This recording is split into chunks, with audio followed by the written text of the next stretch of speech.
Son cálculos que básicamente llevan a un ejercicio clásico que es el que estamos revisando. Bueno, voy a comenzar a compartir mi pantalla. Comencemos con la clase. Muy buenas tardes a todos nuevamente. ¿Me confirman, por favor, que pueden ver correctamente mi pantalla?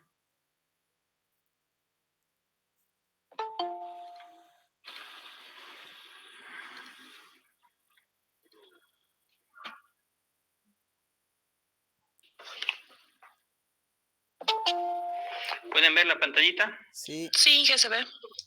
Excelente. Bueno, empecemos. ¿Qué es lo que estábamos viendo hasta la clase pasada?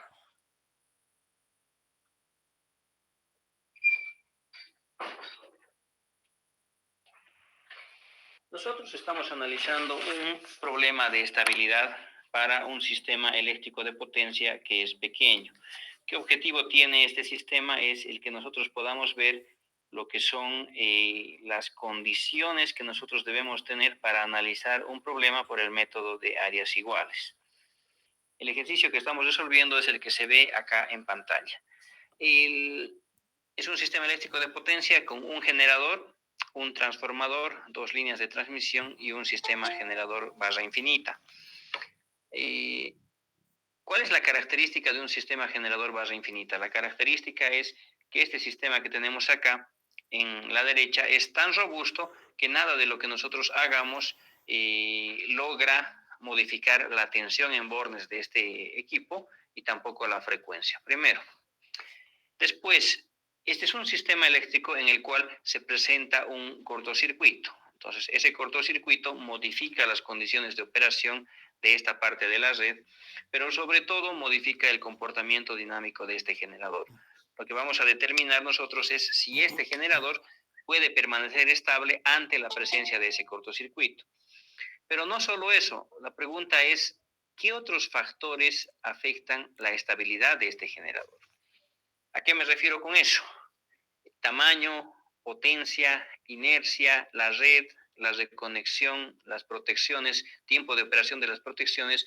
Como ustedes verán, existen un montón de variables que participan en este problema.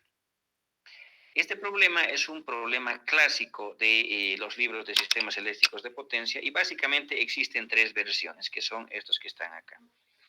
¿A qué me refiero con tres versiones? Que en la literatura no van a encontrar más. Si encuentran alguno me avisan porque yo no he encontrado más. ¿Eso qué significa? Que si ustedes aprenden cómo resolver los tres tipos de problemas, tendrían todo el abanico de lo que se les podría preguntar acá. Nosotros estamos viendo actualmente uno de los tipos que es este de acá, el primero. Estamos viendo el segundo actualmente. ¿Cómo sé en cuál de los tipos estoy? Es en función a la información que tengo como dato. En el primer caso tengo potencia activa y reactiva y un fasor de tensión. En el segundo caso tengo solamente potencia activa, una magnitud de tensión en uno de los nodos y un fasor de tensión en el recibo. En el tercer caso tengo potencia activa y reactiva, pero esta vez en el envío, y la tensión en el recibo, un fasor de tensión. ¿Qué es lo que debemos hacer? Como primera etapa, lo que se debe hacer es resolver un flujo de carga. Las tres etapas que vamos a analizar son las que están en pizarra. Tenemos la condición normal, la condición de falla y la condición post-falla. ¿Cuál es la diferencia entre cada una de estas condiciones de operación? En la condición normal tenemos un sistema trifásico balanceado, por lo tanto podemos analizarlo mediante teoría de circuitos. ¿Qué involucra la teoría de circuitos? Ley de Ohm, ley de Kirchhoff de tensiones, ley de Kirchhoff de corrientes.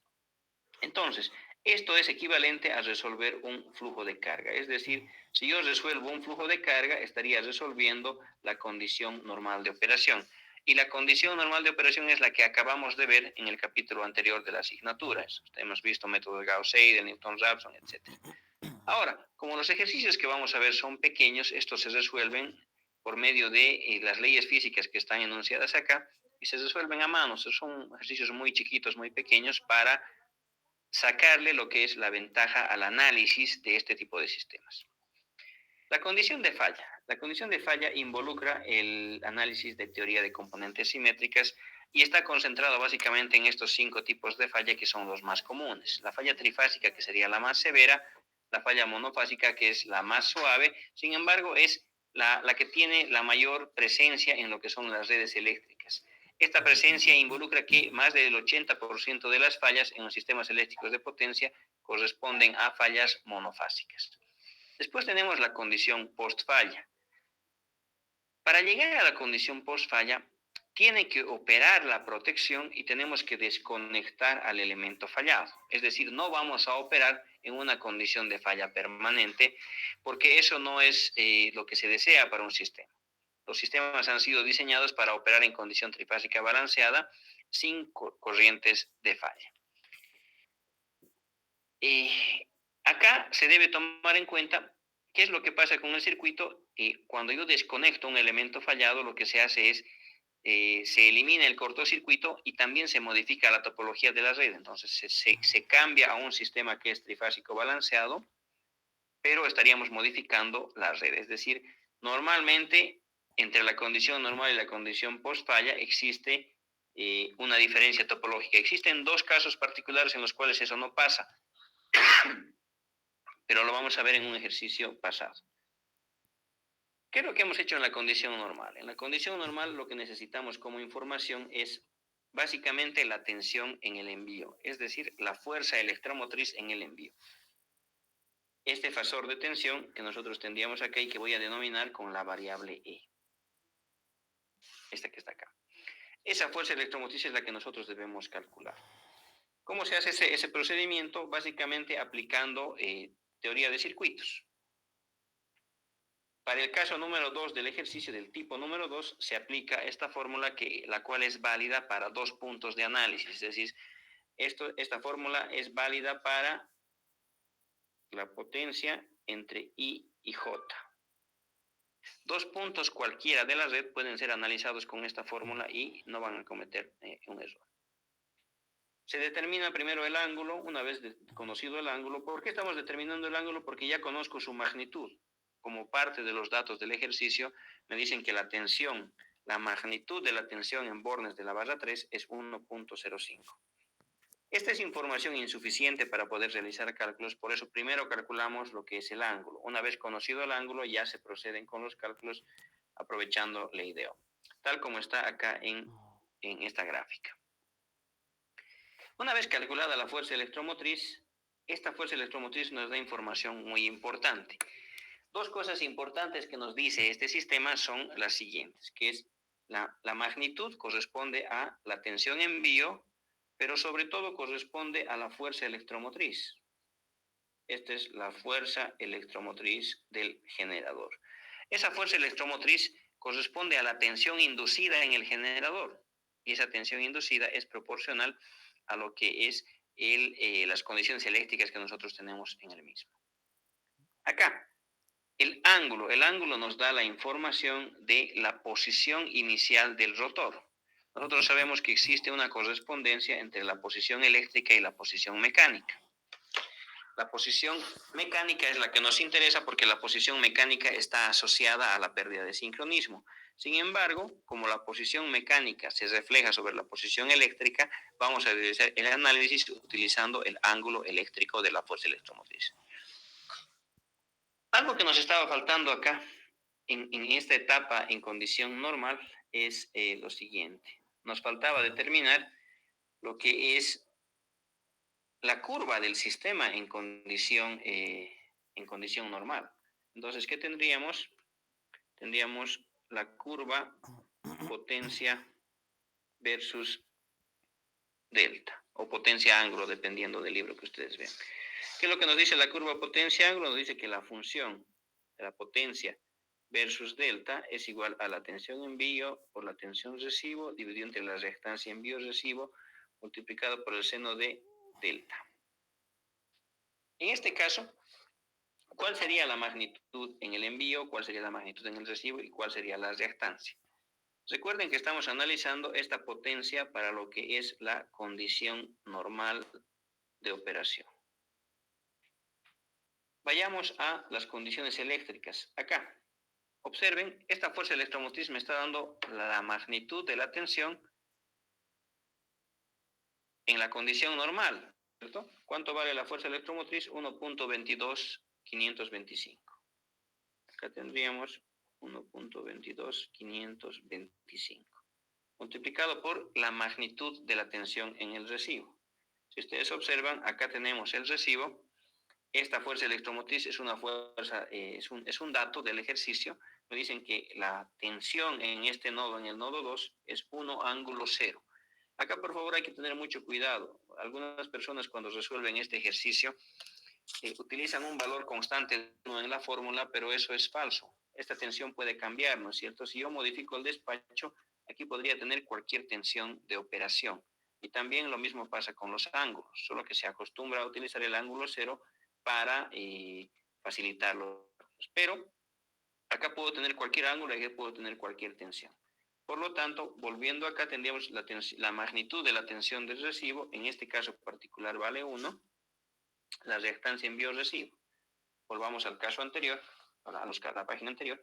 ¿Cuál es el envío y el recibo? El envío es la barra 5, el recibo corresponde a la barra 2. ¿Cuánto vale la reactancia que vincula ambos nodos? Esta reactancia ya la hemos calculado. ¿Dónde está? Aquí es. No.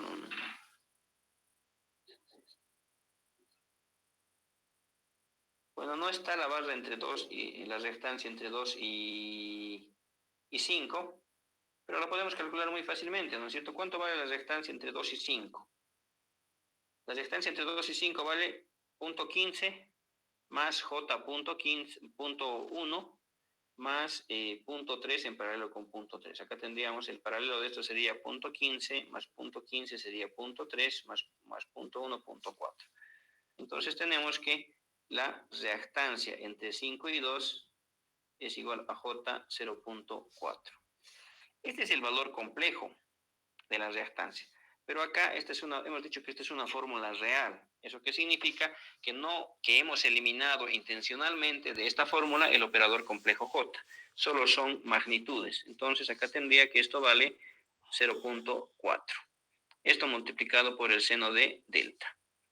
Acá, si nosotros evaluamos esta fórmula, tenemos que la potencia en la función de la potencia en condición normal, evaluando estas expresiones, 1.25, 22.525 multiplicado por 1 dividido entre J04, esto vale 3.0631 multiplicado por el seno de delta. Esta es la curva que representa el comportamiento del sistema en condición normal. Para facilitarnos los cálculos hemos dicho que a esta magnitud le vamos a dar un nombre. ¿Qué nombre es ese? Es la potencia máxima en condición normal. Es decir, esta constante recibe ese nombre, esa variable. Por lo cual sería equivalente a que esta multiplicación de elementos, tensión envío por tensión recibo, esa es la potencia máxima en condición normal. Obviamente acá debemos utilizar la reactancia en condición normal, ¿no es cierto? Bueno, esta es la curva. Entonces, dos cosas son las que necesitamos de la condición normal en estabilidad. Primero, la fuerza electromotriz. Segundo, la curva potencia delta. Perfecto, continuemos. Se pasa al análisis de la condición de falla. Estamos analizando el caso particular de una falla bifásica ATIES. Para un tipo de falla en especial, lo que debemos analizar es la red de secuencia positiva, red de secuencia negativa y la red de secuencia cero. En este caso, no debo eliminar el nodo envío, no debo eliminar el nodo recibo, el resto lo podemos simplificar. La clase pasada ya estábamos haciendo la simplificación. Acá tenemos una simplificación intermedia, una simplificación mayor. Y finalmente estábamos llegando a este tipo de conexión. Ese es el tipo de conexión con el cual se va a analizar este tipo de redes, que nos dice lo siguiente. En la red de secuencia positiva, ustedes pueden simplificar todo, excepto el envío, el recibo y el punto de conexión donde va la falla. Después, en la red de secuencia negativa y en la red de secuencia cero, ustedes pueden simplificar todo. Y en función a esto, estábamos llegando a este tipo de circuito, el cual nos dice que un análisis de cortocircuito se puede realizar de forma rápida con este esquema. Ese esquema que nos está mostrando que en el punto donde se produce la falla es necesario conectar la impedancia ficticia de falla. ¿Qué es la impedancia ficticia de falla? La impedancia ficticia de falla es un equivalente de las redes de secuencia negativa y de las redes de secuencia cero y también de la impedancia de falla para cada tipo de falla. En el caso particular de una falla bifásica, este sería el conexionado que nosotros necesitamos realizar. Si ustedes realizan el paralelo entre estas dos magnitudes, entre la impedancia .08571, que es la impedancia de secuencia negativa, en paralelo con la impedancia .075, estarían obteniendo una impedancia ficticia de falla de J0.04. Este caso es válido únicamente para la falla bifásica a tierra.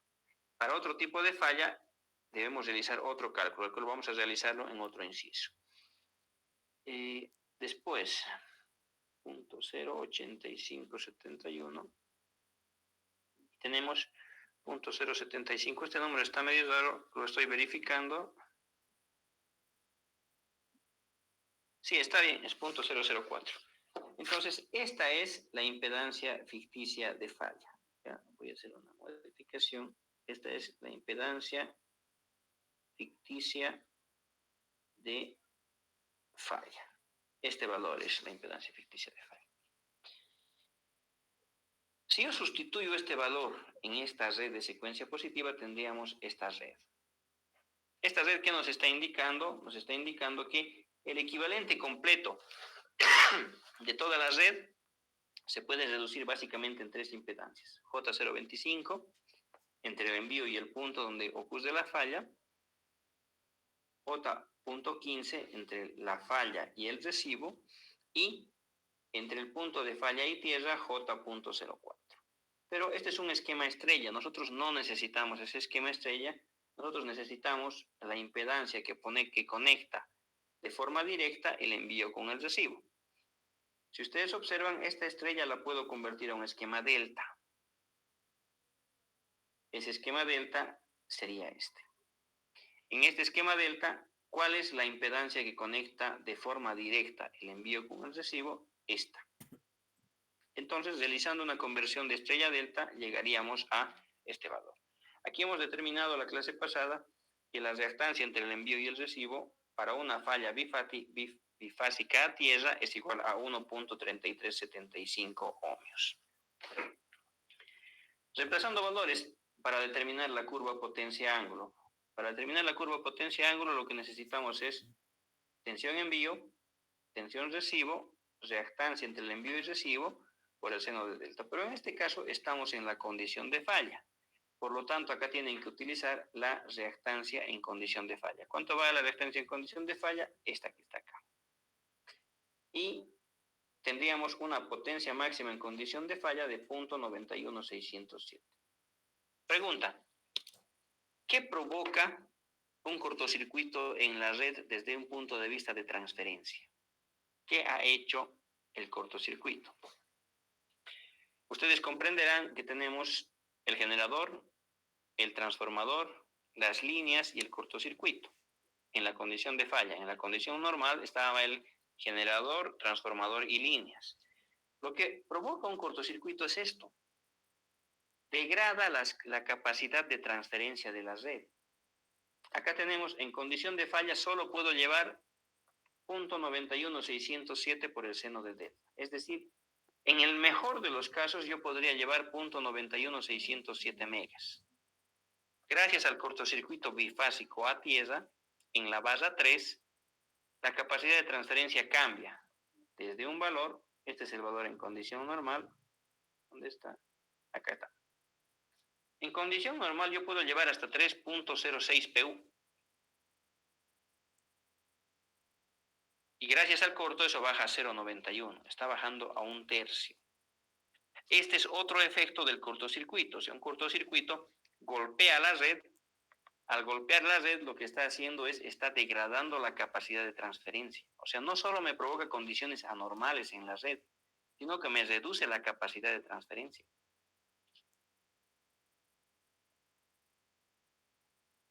Perfecto, esta es la condición de falla. Vayamos a la otra condición de operación. La siguiente condición sería la condición post-falla. Lo primero que tienen que averiguar de la condición post-falla es qué protección opera y qué actividad o qué elemento desconecta. No es lo mismo para todos los casos, depende, cada caso es diferente y debemos revisar qué elemento se conecta y se desconecta. Nosotros tendríamos acá el generador, tenemos acá el transformador y las dos líneas de transmisión. Tenemos la primera línea y la segunda línea. ¿Qué es lo que provoca la falla, la protección? La protección comanda la apertura de estos interruptores y estaría aislando el elemento fallado. Recuerden que hemos dicho que el cortocircuito está ubicado acá. Del interruptor al lado. ¿Puede ocurrir una falla a la mitad de la línea? Sí, se puede. Pero ese análisis, ¿y cuál es más severo para el generador? La falla que es más severa es la que se encuentra más cerca al generador, que puede perder sincronismo. Es una forma rápida de realizar el análisis. Si nosotros realizamos el estudio para otro tipo de cortocircuitos, por ejemplo, uno acá a media línea, otro acá al final, estos van a tener otro comportamiento con respecto al cortocircuito, o sea, va a ser más suave. La afectación sobre el generador va a ser menor. Por eso estoy analizando la peor condición de operación. Ahora, ¿qué tipo de sistema tenemos en esta condición? Tenemos un sistema trifásico balanceado, por lo tanto necesitamos la red de secuencia positiva. Acá tendríamos el generador, acá tendríamos el transformador, la línea de transmisión y acá estaría el otro generador. Acá, esta línea queda aislada de la red, por lo tanto no participa en el análisis. Reactancias. Nosotros teníamos acá una reactancia de secuencia positiva del generador de acá. Acá estoy cometiendo un error, voy a corregirlo. Esa es la reactancia del transformador, pero recuerden que para el generador estamos utilizando un equivalente de Thevenin. ¿Eso qué significa? Que aquí el generador tiene una impedancia y después tiene una fuerza electromotriz ideal. Ahora sí, acá tendríamos la reactancia del generador es J0.15, la reactancia de secuencia positiva del transformador es J01, esta es la red de secuencia positiva. Y la línea tiene una reactancia de J0.3 en la secuencia positiva. Si bien esta línea tiene reactancia, por el hecho de que estos interruptores están abiertos, no hay que tomar en cuenta la participación de esto. Aquí es un generador barra infinita que tiene una impedancia igual a 0. En estas condiciones, ¿dónde se encuentra el envío y el recibo? Hemos dicho que el envío va a estar acá en la fuerza electromotriz.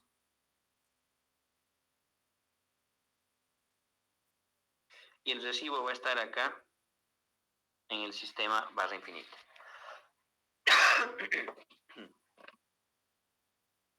¿Qué necesitamos? La reactancia envío-recibo. ¿Cuánto vale la reactancia entre el envío y el recibo? En este caso el equivalente simple es un equivalente serie. Estaríamos hablando de J0.55. Este es otro de los fenómenos del análisis de estabilidad. ¿Cuánto vale la reactancia? J0.55. ¿Cuánto valía esta reactancia? Esta es la reactancia en condición post-falla. Veamos en la condición de falla. Acá tenemos, esta es la reactancia en la condición de falla. Esta es la en condición de falla. Y vale 1.33.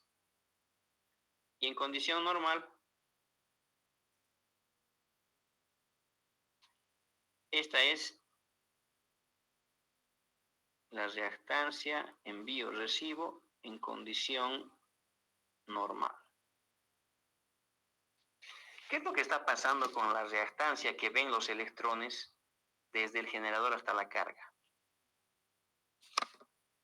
En condición normal tiene un valor de 0.4.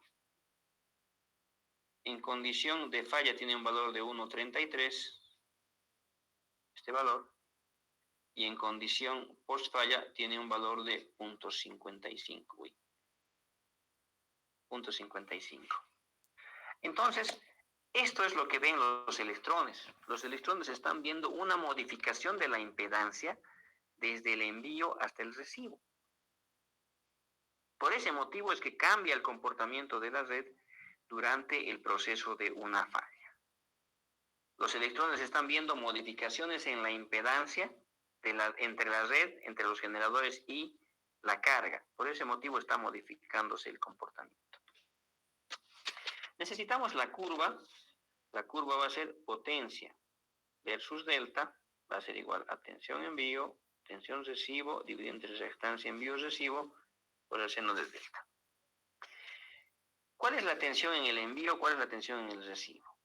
Les dije en un análisis anterior que esas tensiones se mantenían constantes. Estamos hablando de estos valores. Acá. Hemos dicho que esta fuerza electromotriz se mantiene constante. ¿Por qué motivo? Por la constante de tiempo del generador. El generador tiene una constante de tiempo que es tan grande que esto varía muy, muy lentamente. Varía tan lentamente que se puede asumir que es casi constante. Esta es una suposición que se ha utilizado para la solución de este problema de estabilidad por el método de áreas iguales. Pero sin embargo, simulaciones completas por medio de simulación numérica pueden confirmar que esta suposición no es descabellada. Al contrario, es totalmente acertada. Después, la tensión en el recibo se mantiene constante porque este es un sistema generador barra infinita. Acá tenemos un generador de barra infinita. Este es un generador que es tan robusto que nada de lo que nosotros hagamos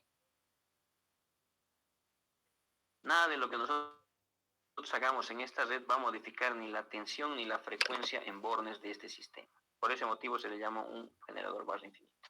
Entonces, acá estaríamos hablando que esta potencia va a ser igual a 1.22525, es la magnitud de la tensión en el envío, multiplicado por 1, que es la magnitud de la tensión en el recibo, dividido entre esta reactancia. ¿Cuánto vale esta reactancia? 0.55. Ese valor de 0.55 lo dividimos acá, multiplicado por el seno de delta. Entonces, si ustedes multiplican esa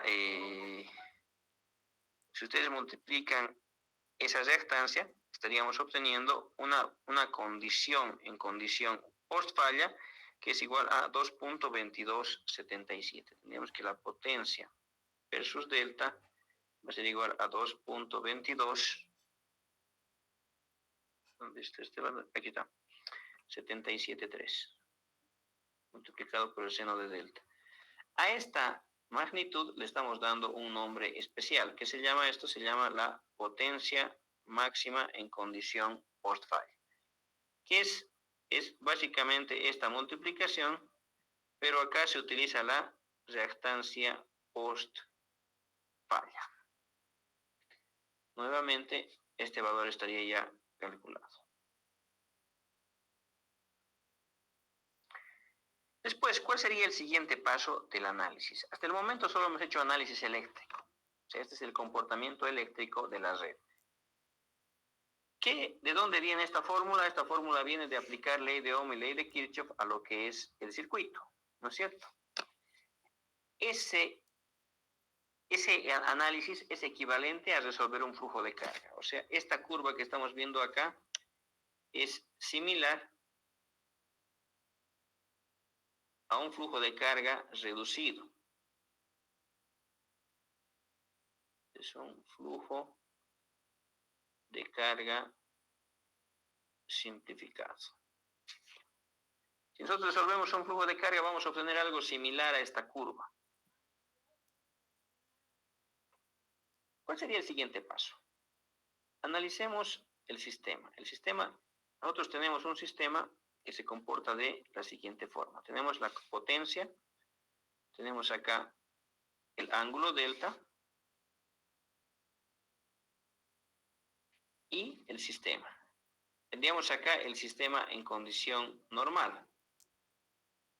Este sería el sistema en condición normal. ¿Qué es lo que nos dice? Que este sistema puede llevar hasta 3.06 megas, ¿no es cierto? Eso significa que tendríamos una escala que es aproximadamente la siguiente, que tendríamos 1 PU, 2 PU, 3 PU. Por lo tanto, esta curva debería estar llegando hasta ahí más o menos. El valor máximo que puede llevar el sistema en condición normal es de 3.06. Yo proyecto esto acá. Este punto máximo corresponde al valor de 3.0631 por unidad. En condición de falla, hemos dicho que puede llevar un valor de 0.916. Estamos hablando que eso es aproximadamente por acá. Aquí tendríamos 0.916. Voy a llevar esto acá y la curva en condición de falla sería aproximadamente esta. Es decir, la magnitud máxima por la función seno.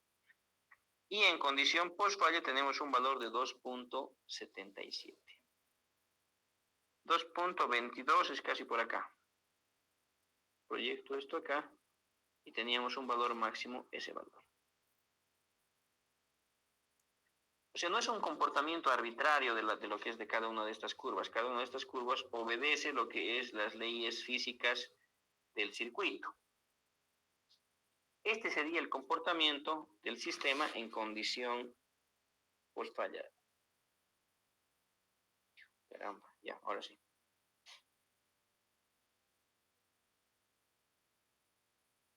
Ahora sí está mejor.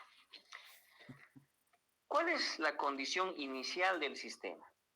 Hemos dicho que el sistema está en una condición inicial transportando 1.5 por unidad. Eso está por acá. Y esa curva corresponde a la potencia mecánica de 1.5 por unidad. O sea, estas gráficas que estamos viendo acá nos están mostrando el comportamiento de ese sistemita desde un punto de vista de flujo de carga, desde un punto de vista de cortocircuito y desde un punto de vista de haber quitado una línea de forma simplificada. Esas tres gráficas nos están dando la información de las tres condiciones de operación, normal, falla y post falla, para el sistema que estamos analizando. Entonces, esta es la gran ventaja de este método. Es un método simplificado, pero es muy simple. No tengo que hacer muchos cálculos más que lo que hemos hecho hasta el momento y graficar. Acá. ¿Cuál es el punto inicial de partida? El punto de partida corresponde a este que está acá. Ese es el punto número 1. Corresponde al punto inicial donde la potencia mecánica es igual a la potencia eléctrica, donde la curva negra se intersecta con la curva verde. En ese instante ocurre un cortocircuito. El cortocircuito provoca que la red modifique sus impedancias y el comportamiento eléctrico salta de la curva negra a la curva roja. De la curva verde a la roja, perdón. En el punto 2, como consecuencia de lo que es la potencia acelerante, es decir, que la potencia mecánica es mayor a la potencia eléctrica, el sistema comienza a moverse. En cierto momento, las protecciones operarán y vamos a saltar a lo que es acá las protecciones operan y el sistema salta de la curva de falla a la curva post falla. Acá. ¿Cuál es la potencia acelerante? El área que se encuentra entre la curva mecánica y la curva eléctrica. Esa sería el área acelerante. Pregunta, si yo tengo un sistema y a ese sistema lo acelero con 100 joules, ¿cuánta energía necesito para frenarlo? Si lo he acelerado con 100 joules, para frenarlo necesito 100 joules. Voy a graficar de forma aproximada acá un área equivalente a la área de aceleración. Esta sería el área de frenado que yo necesito para que ese sistema no pierda sincronismo. Hemos dicho que existe un ángulo máximo. ¿Qué ángulo es ese? Es este que está acá.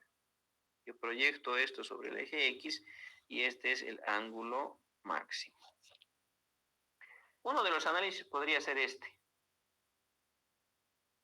Es decir, la protección tarda 100 milisegundos en venir de aquí a aquí.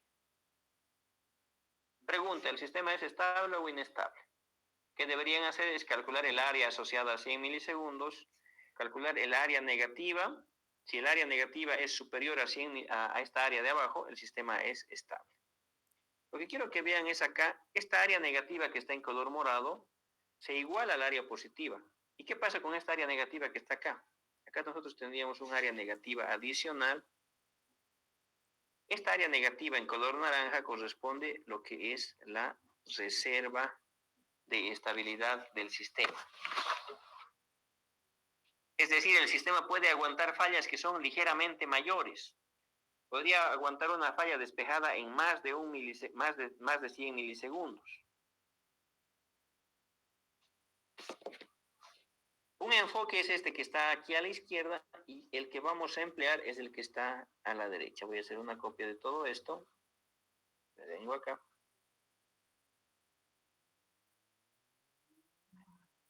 Una forma es analizar esto, utilizando la protección. Acá tenemos la operación de la protección opera en 100 milisegundos. Entonces, es con el dato de la protección determinar el ángulo, el punto 3. Este sería el punto 3. Ya. Pero hay otra forma que es mucho más simple. ¿Cuál es esa forma? Es la siguiente. La pregunta es, ¿en qué estamos interesados? ¿Necesitamos calcular el punto 3 o necesitamos determinar si el sistema es o no estable? La pregunta que realmente importa es la última. Solo nos interesa saber si el sistema es o no estable, el resto no nos interesa. Bueno, nos interesa, pero no de forma urgente. Acá, observen por favor, voy a buscar el límite. ¿Cuál es el límite? El límite es este. El límite es el que permite igualar ambas áreas, el área positiva con el área negativa. Es decir, yo puedo utilizar esta curva, una curva celeste. ¿Esa curva me permitirá igualar el área positiva con el área negativa? No, no es cierto, hay más área negativa. Yo puedo utilizar una curva verde, por ejemplo, esta. ¿Esa curva verde iguala ambas áreas? Es decir, ¿iguala este positivo con ese negativo? No, no es cierto. Voy a graficar una nueva curva, que es una curva morada, que debería igualar ambas áreas. Por ejemplo, eso debería estar más o menos por acá. Más un poquito más a la derecha, ¿no? Y esa. Esto estoy haciéndolo a ojo en este momento, pero más adelante lo vamos a hacer con cálculos.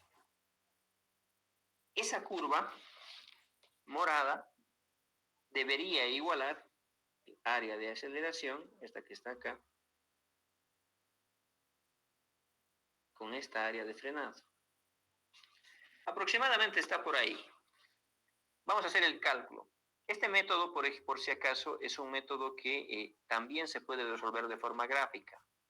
Es decir, si ustedes grafican y esto a escala y realizan un análisis detallado, la respuesta se puede obtener del gráfico. Vamos a hacer nosotros el análisis con ecuaciones para tener el valor exacto, pero más o menos debería estar ahí, por un valor menor a 90 grados. Ahora, este enfoque de la izquierda es el que algunos libros hacen, pero con esto con la protección determino las áreas y si existe reserva o si estoy en el límite, el sistema es estable. Pero vamos a ir a este otro lado. El análisis que vamos a realizar con ustedes es este. Este ángulo que iguala las áreas tiene un nombre especial, que se llama.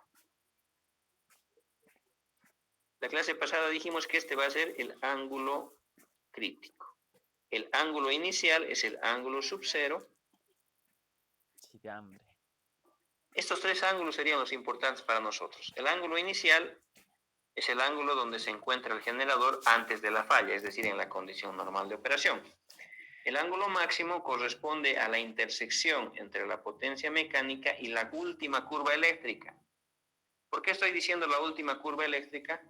Porque no siempre las protecciones operan. Existe algún caso particular donde la protección puede no llegar a operar.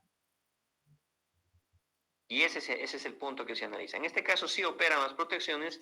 La última curva eléctrica es la curva post-falla y debemos tomar en cuenta eso. Y el ángulo crítico, ¿qué es el ángulo crítico? Es el ángulo que me permite igualar ambas áreas. Hagamos un resumen hasta el momento de qué información tenemos. Primero, lo primero que hemos sacado es la reactancia envío-recibo. ¿Qué es lo que pasa con la reactancia envío-recibo en lo que es la condición normal, la condición de falla y la condición post-falla? En la condición normal, esta reactancia vale J 0.4. En la condición de falla, esto vale J, ¿dónde está esto? 1.3375. Y en la condición post-falla, esta reactancia vale J 0.55. Es decir, la reactancia que ven los generadores como consecuencia de la falla y del despeje de una línea está siendo modificada. Después, ¿cuánto vale la potencia máxima? La potencia máxima le hemos dado un nombre en la condición normal. En este caso es la potencia máxima en condición normal vale 3.0631. La potencia máxima en condición de falla vale 0.91607 y la condición máxima en condición post falla vale 2.2277. Esta es la potencia máxima en condición normal. Esta es la potencia máxima en condición post falla y esta es la potencia máxima en condición de falla. Son variables que vamos a utilizar en esta clase.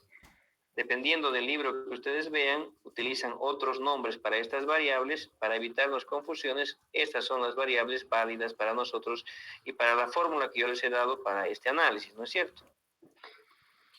Después, ¿qué otra información se necesita? El ángulo inicial. El ángulo inicial es igual a... ¿Cuánto vale este ángulo inicial? Este ángulo es el ángulo que se determinó en la condición normal. Aquí está. Acá.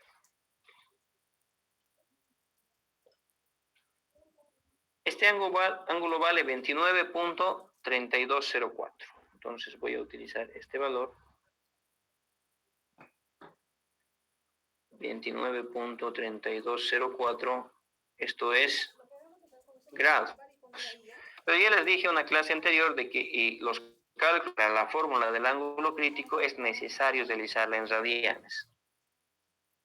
Si nosotros convertimos esto a radianes, tendríamos que esto es igual a 0.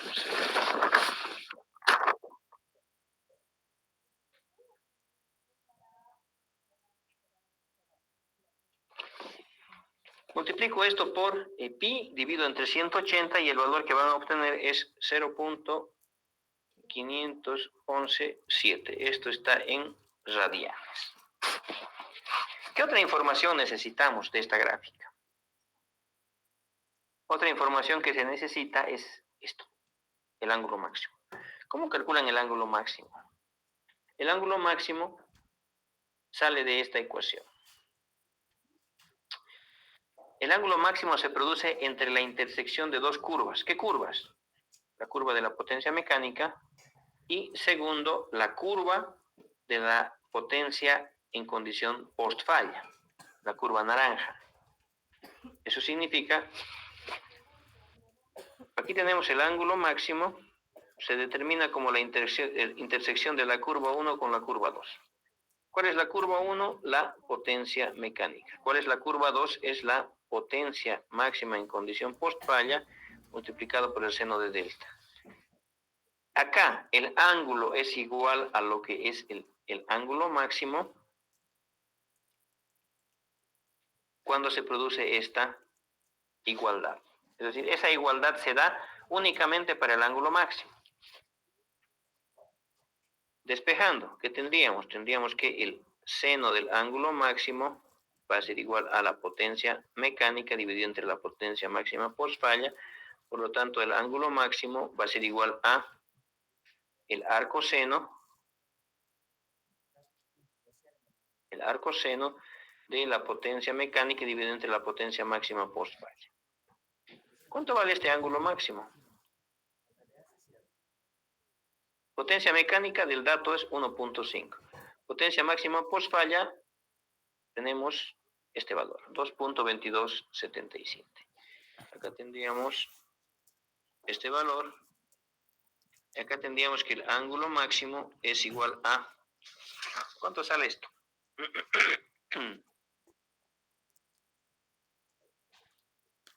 ¿Está?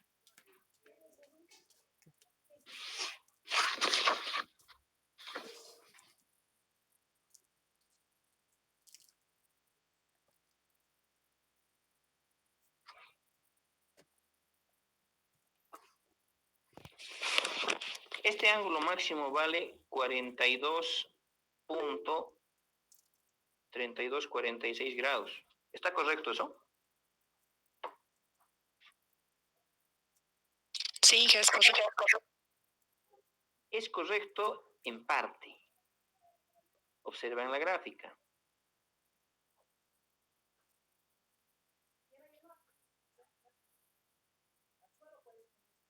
Observa la gráfica.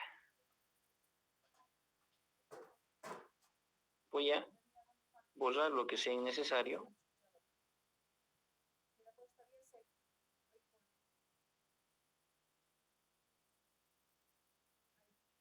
De acuerdo a la gráfica, el ángulo máximo es mayor a 90 grados. ¿Qué está pasando?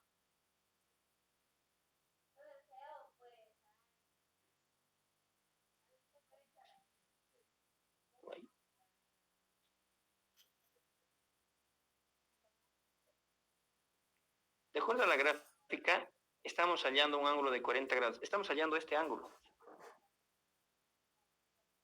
O sea, es decir, la curva naranja se intersecta con la curva negra en dos puntos. En este punto. Pero el ángulo máximo no es ese valor. El ángulo máximo se puede determinar corrigiendo esta función. Es decir, la función seno se intersecta con varios puntos en este caso, con dos puntos en la parte superior y con dos puntos en la parte inferior. Acá lo que debemos hacer es corregir el ángulo máximo corregido, va a ser igual a 180 grados menos el ángulo máximo. Acá tendríamos que el ángulo máximo corregido va a ser igual a 180 menos 42.3246 grados. El ángulo máximo corregido va a ser igual a, en este caso particular, es 137.6754 grados. Justo eso quería que se fijen, por favor, es necesario realizar una corrección del ángulo máximo. ¿Por qué? Por el comportamiento de la función seno. Entonces, este sería el ángulo máximo. Ahí hay que tener mucho cuidado. Existen algunas cosas que corresponden a cálculos matemáticos, pero desde un punto de vista físico la gráfica nos muestra otra cosa. Entonces, se deben realizar esas correcciones asociadas al comportamiento físico, por favor. Ahora sí tenemos el ángulo máximo. ¿Qué es lo que necesitamos calcular? Lo que necesitamos es determinar este ángulo, el ángulo crítico. ¿Qué deberíamos hacer? Una integral entre esto, ¿no es cierto? Voy a hacer eso. Tenemos acá la integral entre el ángulo inicial y el ángulo crítico de la potencia mecánica menos la potencia máxima durante falla multiplicado por el seno de delta, derivada de delta, esto va a ser, esto menos la integral entre el ángulo crítico y el ángulo máximo, esto por la función que está en la parte superior es la potencia máxima en condición post falla multiplicado por el seno de delta menos la potencia máxima durante falla multiplicada por... No, aquí estoy equivocándome. Voy a traer una copia de la gráfica para no estar adivinando. Esta gráfica es la que vamos a resolver. La copio. Pegar. Es lo que estamos analizando.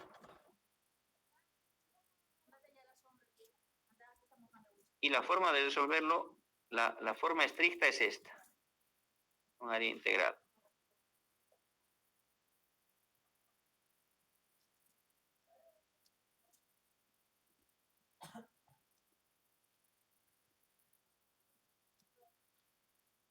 Acá. Primera área es curva superior, potencia mecánica. Está correcta. Curva inferior, potencia máxima por falla. Está bien. Menos la segunda integral es la potencia máxima. Esto de acá lo vamos a mover un poquito para que no perjudique. Ahora sí. Ahora sí. La curva superior, potencia máxima por falla por el seno de delta, menos acá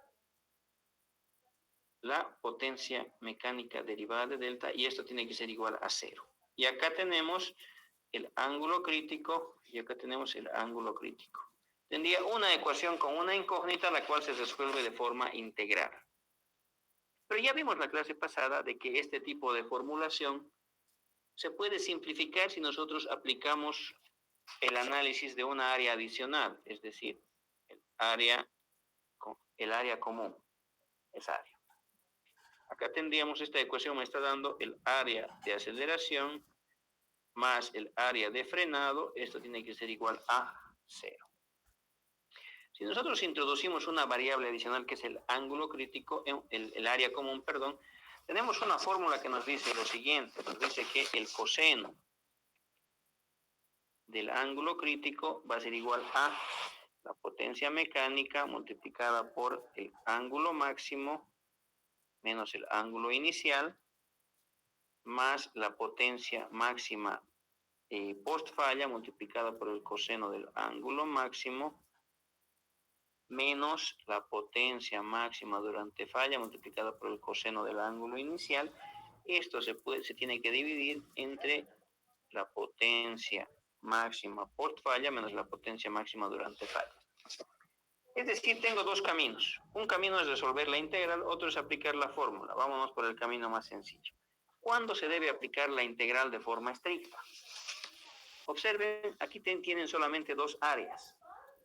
Pero existen algunos casos particulares donde existen muchas más áreas.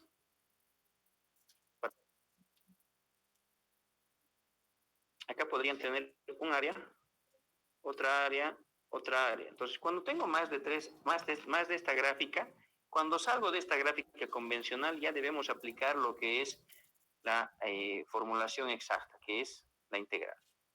Mientras ustedes tengan algo similar a esta gráfica, esta fórmula es válida. ¿Cuándo salen este tipo de problemas? Los especiales. Precisamente en esas condiciones. Cuando en la red ocurren fallas con tiempos muy prolongados, con tiempos muy cortos, con potencias especiales. O sea, son casos rebuscados. En mi caso solo van a encontrar eso en segunda instancia. En condición normal, normalmente se produce solo esto. Entonces, vámonos por la formulación del coseno del ángulo crítico. Esto de acá es información complementaria. Estos son los casos especiales. Existen casos especiales.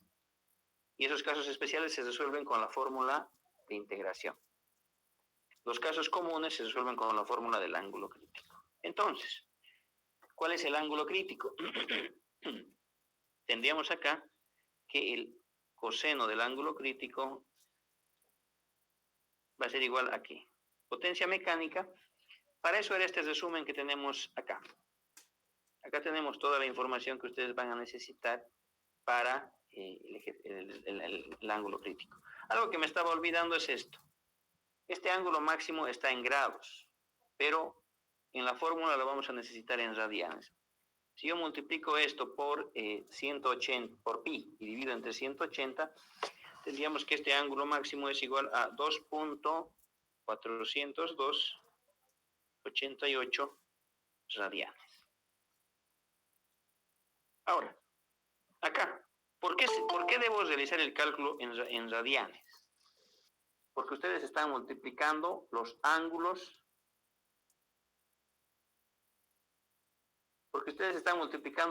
por otra magnitud. Siempre que yo realice operaciones con ángulos de una magnitud, estoy obligado a utilizar radianes. Potencia máxima durante falla, potencia mecánica, perdón, 1.5.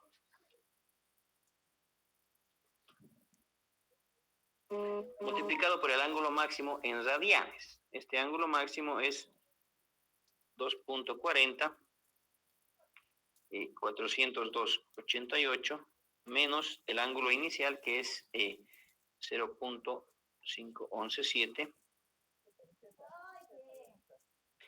más potencia máxima post falla. Esto tiene un valor de 2.2277 multiplicado por el coseno de acá.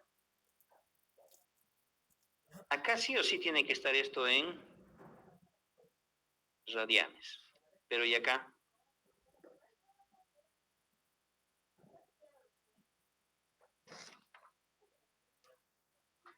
Seno de 90 grados, ¿cuánto vale? Seno de pi medios, correcto. Seno de pi medios.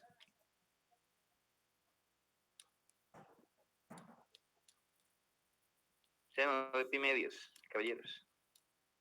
0. 1, sí. 1 también. A eso quiero llegar. Acá, dependiendo de en qué esté la función trigonométrica, si la función trigonométrica está en grados, tienen que utilizar el ángulo en grados. Si la función trigonométrica está en radianes, el ángulo también tiene que estar en radianes. Acá tienen que tener mucho cuidado en función de la calculadora. Esto es, depende de la calculadora. O de cómo van a evaluar las funciones.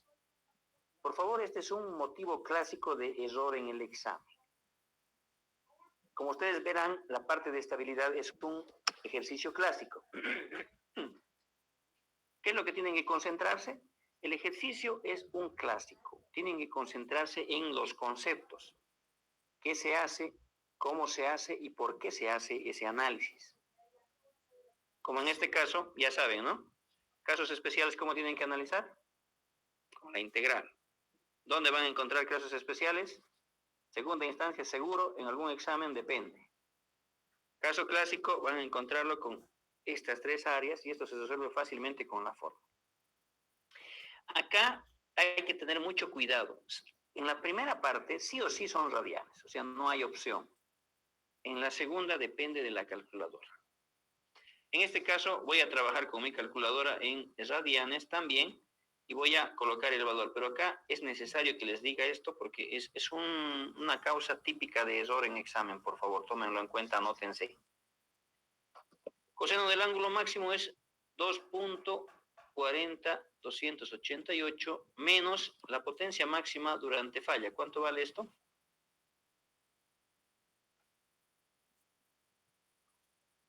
En el resumen dijimos que esto vale, a ver. Potencia máxima durante falla, 0.91607, multiplicado por el coseno de 0.51173. Esto está en el numerador y esto debemos dividirlo entre 2.2277, que es la potencia máxima post falla, menos 0.91607. Es decir, me estoy ahorrando el trabajo de hacer la integral con esta fórmula. Acá tendríamos que el coseno del ángulo crítico es igual a. Si ustedes resuelven esta expresión, acá vamos a obtener que el coseno del ángulo crítico es igual a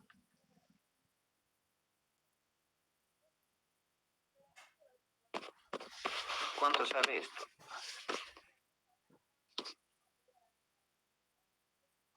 Punto 29,805.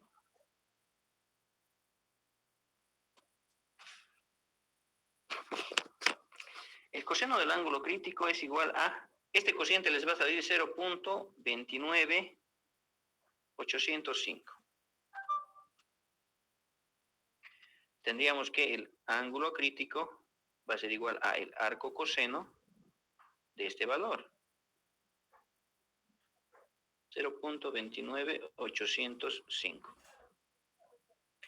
Acá si la máquina está en radianes, tendríamos que el ángulo crítico va a ser igual a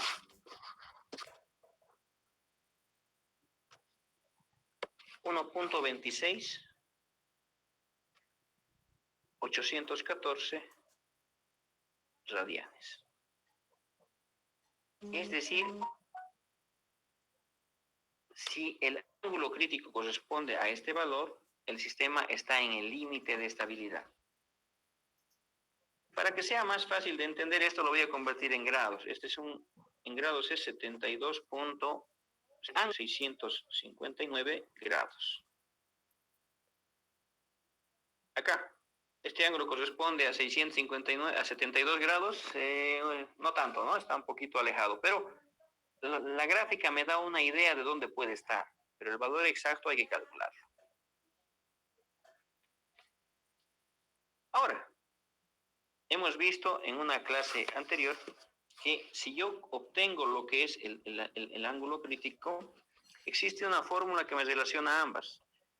El tiempo crítico va a ser igual a la raíz cuadrada de 4 veces h multiplicado por el ángulo crítico menos el ángulo inicial, y todo esto tiene que estar dividido, esto es h por favor,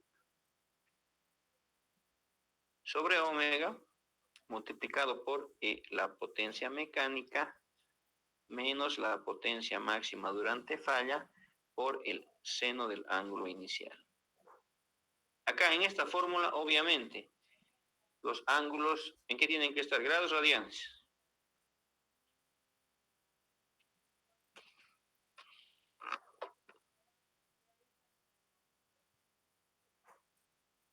Grados radianes.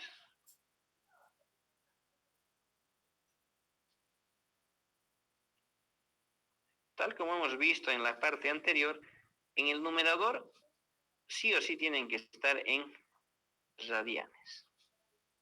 Acá, nuevamente, depende de la calculadora.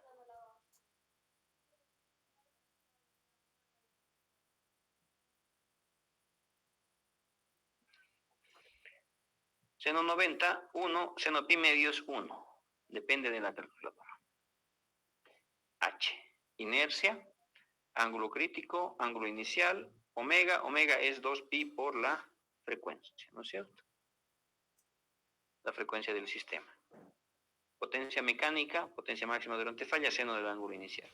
Reemplazando valores que tendríamos, tenemos acá que el tiempo crítico para esta falla bifásica a tierra es igual a la inercia desde este generador. Ustedes necesitan la constante de inercia.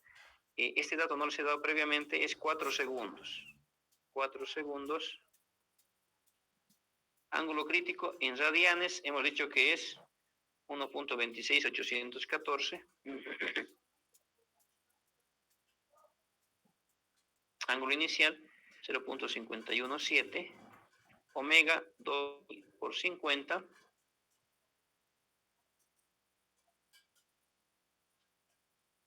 Acá tendríamos potencia mecánica 1.5, potencia máxima durante falla 0.91, ¿dónde está? Ahí está, 607. Multiplicado por el seno de 0.5117. Si ustedes calculan este valor, tendríamos que el tiempo crítico por una falla bifásica a tierra para este ejercicio es igual a 0.19141 segundos. Eso significa que esto es igual a 191.41 segundos. O sea, este generador puede soportar una falla bifásica a tierra por menos de 200 milisegundos. ¿Cuánto es 200 milisegundos? Observen, escuchen. Tengo un chasquido. ¿Cuánto dura un chasquido? ¿Cuánto dura un parpadeo? Mucho menos que un segundo, ¿no es cierto? Estamos hablando que ese generador puede permanecer con una falla en el lado de alta tensión del transformador por un quinto de segundo. Quinto de segundo. Después de eso, ese generador pierde sincronismo. Entonces, como ustedes verán, el problema de estabilidad es un problema muy, muy interesante para nosotros y que al inicio fue producto de un equipo de muchos estudios. Todo lo que es la simulación de sistemas dinámicos eléctricos está asociado a esto. O sea, es un problema que es tan serio para nosotros que no podemos dejarlo en manos de un operador. Es decir, si yo le doy a un operador la tarea de vigilar la estabilidad de un sistema eléctrico de potencia, no se puede. No hay persona que pueda responder en menos de un segundo. Por ese motivo es que siempre se utilizan sí o sí protecciones. Se utilizan protecciones las cuales están pensadas en una operación que es instantánea. Tenemos protecciones que operan hasta en 3 ciclos. 3 ciclos son 60 milisegundos. Estamos hablando de un chasquido, un pestañazo y la protección ya ha operado. Tenemos el sistema, se produce el cortocircuito, la protección detecta el cortocircuito, aísla el elemento fallado, ábrelo y salva el sistema. Todo eso ha pasado en un pestañazo. La próxima vez que ustedes vean un parpadeo en la luz, ese parpadeo en la luz corresponde a una falla cercana. Esa falla cercana provoca una caída de tensión. Esa caída de tensión provoca un bajón en la iluminación. El nivel de iluminación es proporcional a la tensión. Y mucho más aún en los focos LED. Los focos LED son mucho más sensibles. Esa es la forma en la que los operadores se dan cuenta si ha habido una falla. O sea, hay un parpadeo en la luz y salen corriendo al centro de operación a ver qué ha pasado. Obviamente existe un operador que está 24 horas del día en turnos vigilando que esto no ocurra. Y si esto ocurre, vigilando que el sistema aguante. Pero como ustedes verán, este problema es tan rápido que nosotros no podemos darnos el lujo de esperar a que esto pase. Se realizan estudios con anticipación para verificar y garantizar que la protección va a operar antes que esto. Es decir, realizamos estudios de forma anticipada para verificar que cuando esto ocurra, cuando ocurra un cortocircuito, el sistema va a poder aguantar y no se va a ir a colapso. Es decir, nosotros consideramos que la falla va a ocurrir sí o sí. Solamente nos preguntamos cuándo y que cuando ocurra estemos preparados. Esto es lo que pasa con una falla bifásica a tierra. Algo que es muy importante. ¿De qué me sirve este tiempo crítico? Este tiempo crítico me sirve para lo siguiente. Voy a llevarme esta gráfica.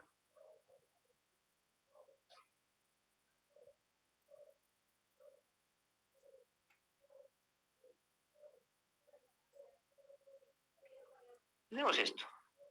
El sistema se está comportando con estas curvas. Ya hemos visto qué pasa, ya se calcula el ángulo crítico, etc. La protección no va a operar en 191 milisegundos, ¿no es cierto? La protección opera en 100, 60, 80. Pero ¿qué es lo que pasa? ¿Cómo se realiza el análisis? El análisis se realiza de la siguiente forma. Este ángulo crítico está asociado a lo que es un tiempo crítico. Acá tenemos el tiempo crítico. La protección puede operar antes o después del tiempo crítico. ¿Qué es lo que pasa si opera antes? ¿Qué es lo que pasa si opera aquí? Si la protección opera antes, tendríamos esta curva verde. ¿Qué es lo que hace la curva verde? Lo que hace la curva verde es que se reduzca el área de aceleración y que se incremente el área de frenado. Esto, ¿no es cierto? Entonces, si la protección opera antes del tiempo crítico, el sistema es estable. Y tenemos que la protección opera antes que el tiempo crítico. Pregunta, ¿qué es lo que pasa si el sistema, si la protección opera después del tiempo crítico? Si la protección opera después del tiempo crítico, tendríamos esta condición, ¿no? La protección opera después. Vayamos al gráfico. Si la protección opera después, tengo esa curva de comportamiento. ¿Qué va a provocar esto? Que se aumente el área de aceleración y que reduzca el área de frenado. Es decir, le estoy quitando energía al sistema para que pueda frenarse a sí mismo. Eso significa que el sistema va a ser inestable.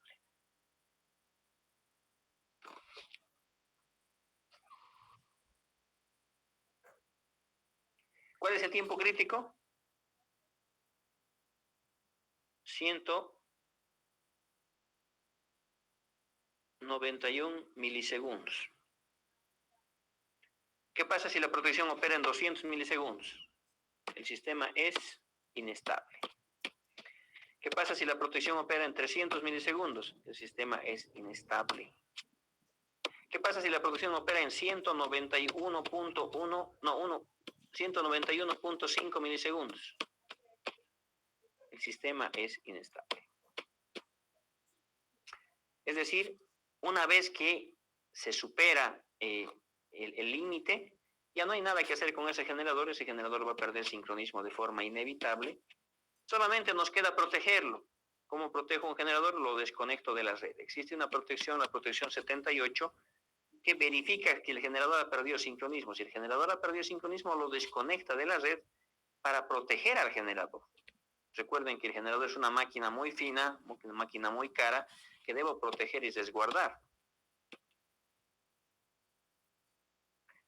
¿Por qué? Por ese motivo se instalan protecciones rápidas.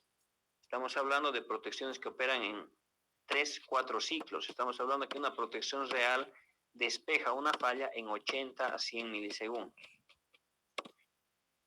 ¿Puedo utilizar una protección que despeja en 150 milisegundos para este ejercicio? Sí. El sistema sigue siendo estable. Pero este tiempo crítico está asociado a una falla bifásica a tierra.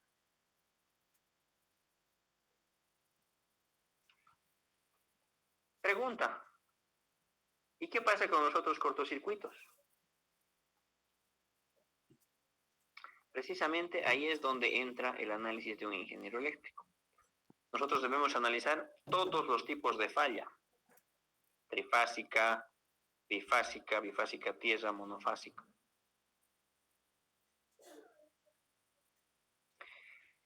Inciso B, analizar una falla trifásica con impedancia de falla, con impedancia de falla igual a 0.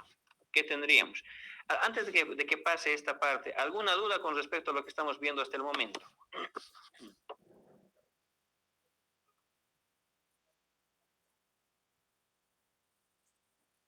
Hablen ahora o callen hasta la segunda instancia. No les ha hecho gracia.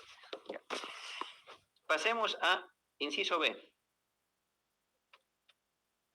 Para una falla trifásica con impedancia de falla igual a 0.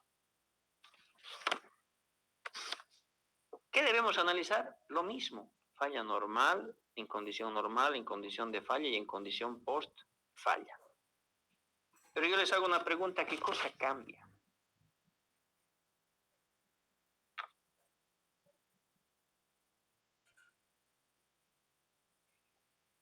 Acá tengo la condición normal. ¿Qué cosa cambia con un cortocircuito trifásico? No cambia nada. En la condición normal no existe cortocircuito, por lo tanto es la misma para todos los casos. Por lo tanto, se va a mantener la fuerza electromotriz, se va a mantener el ángulo, se va a mantener todo. Repito, el cortocircuito no le afecta a la condición normal, por lo tanto la condición normal es la misma para todos los casos. Primero. Segundo, la condición de falla ya cambia, tenemos que analizar eso. Condición post-falla. ¿Qué cosa cambia en la condición post-falla? En todos los casos, la protección tiene que detectar el elemento fallado. Una vez que detecta el elemento fallado, debemos desconectar al elemento fallado, es decir, se desconecta al cortocircuito. Por lo tanto, en todos los casos, la condición post-falla es siempre la misma.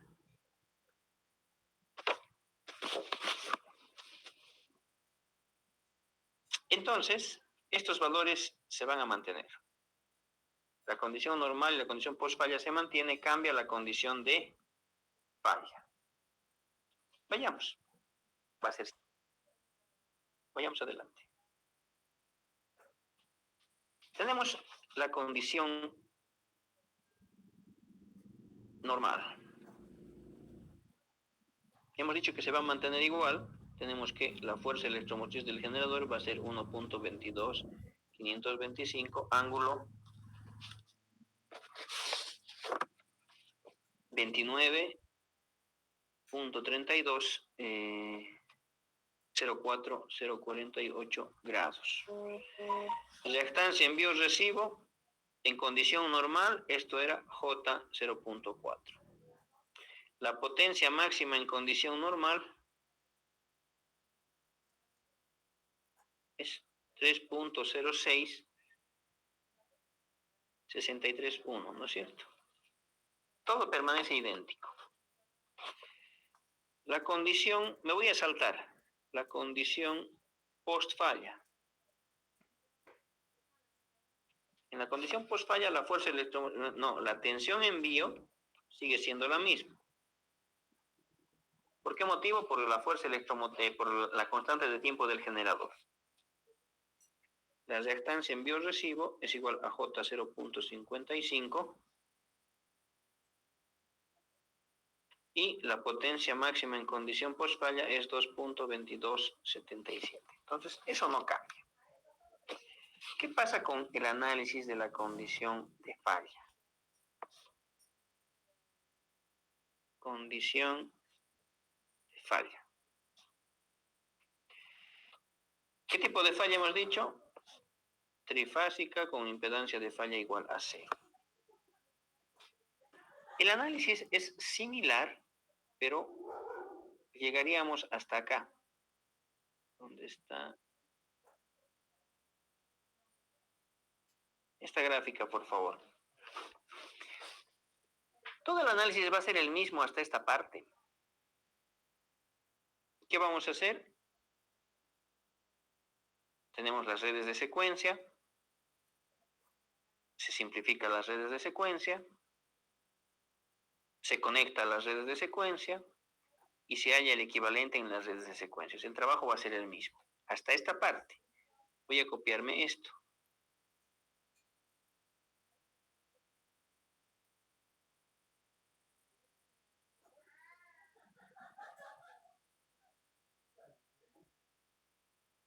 Vamos a hacer exactamente lo mismo hasta aquí. Esta es la red de secuencia positiva. Acá tendríamos, esta sería la red de secuencia positiva.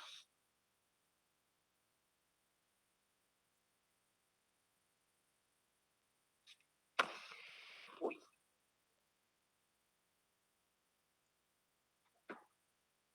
Un segundito.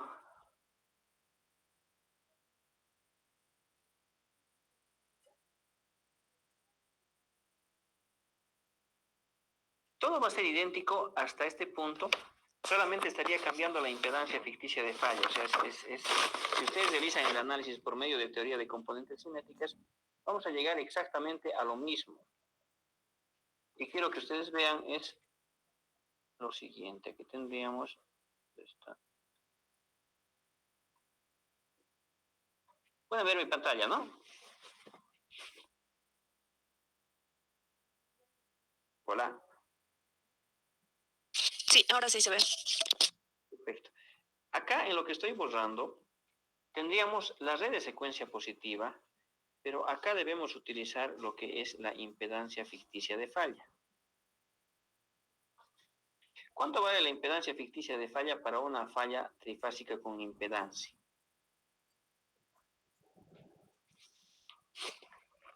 Cuando el cortocircuito es trifásico, esta Z ficticia es igual a la Z de falla. Pero si la Z de falla es 0, esto vale 0. Acá tendríamos, en la parte izquierda tendríamos el siguiente sistema que es J0.25. En la parte derecha tendríamos una reactancia que es igual a J0.15. ¿Cuál sería el sistema que estamos analizando nosotros? Estaríamos analizando un sistemita con las siguientes características. Acá tenemos generador.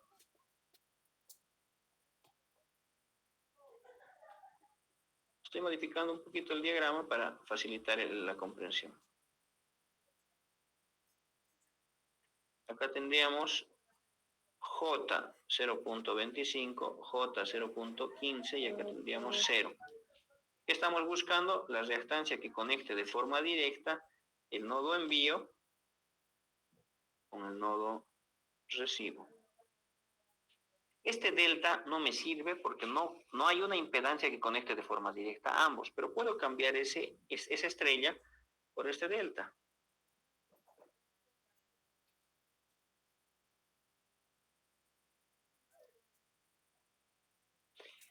Si llego al delta, ¿cuál es la reactancia que conecta los nodos de forma directa? Esta que está acá. Y esta se convierte en la reactancia envío-recibo en condición de falla. ¿Cuánto vale esa reactancia? La reactancia envío-recibo va a ser igual a, factorizo J, acá tendríamos 0.25 multiplicado por 0.15 más 0.25 multiplicado por 0 más 0.15 multiplicado por 0, dividido entre ¿quién? Entre el opuesto al que deseo calcular, dividido entre la Z de falla. ¿Cuánto vale la Z de falla? 0. ¿Cuánto vale cualquier magnitud sobre 0? Infinito. Es decir, cuando yo tengo un cortocircuito trifásico franco en bornes del generador, no existe potencia que se pueda transferir. Toda la potencia del generador, el generador observa como una impedancia infinita, es decir, no se puede llevar energía desde el generador hasta la carga. Desafortunadamente, esta es la peor condición que nosotros tenemos para un generador. ¿Cuánto vale la curva potencia versus delta? Esto vale tensión envío por la tensión recibo dividido entre la reactancia envío-recibo por el seno de delta. Hemos dicho que la tensión envío se mantiene constante. Esto va a ser 1.22.525. Tensión recibo se mantiene constante porque es un sistema barra infinita. Reactancia envío-recibo infinito, multiplicado por el seno de delta. ¿Cuánto vale la potencia versus delta? Vale 0. Es decir, durante una falla trifásica no vamos a poder transferir energía y esta es la potencia máxima en condición de falla. Esa es la curva. Es una curva constante y es 0. No se puede llevar energía en la condición de falla. Pero existen varios cortocircuitos en bornes de generadores. ¿Qué es lo que pasa con el sistema desde un punto de vista de estabilidad? Desde un punto de vista de estabilidad, tendríamos que realizar este mismo análisis, este que está acá, y ¿qué es lo que cambia? Esto. La potencia máxima, esta. la potencia máxima en condición de falla en el numerador y en el denominador. El resto se mantiene constante. Por un tema de tiempo, voy a quedar acá. ¿Alguna duda con respecto a lo que hemos visto en la clase de hoy?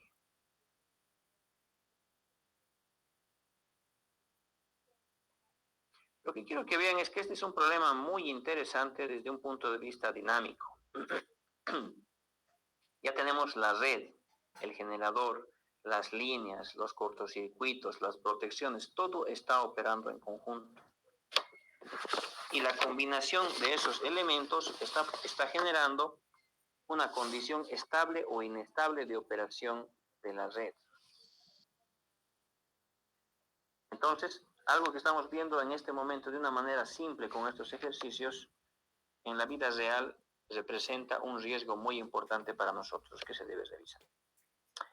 Bueno, vamos a continuar con esto. La siguiente clase, si no hay más dudas, estaríamos quedando acá. Muchas gracias por su atención. Continuaríamos mañana en el horario de clases. Hasta mañana, Inge. Buenas tardes, hasta mañana.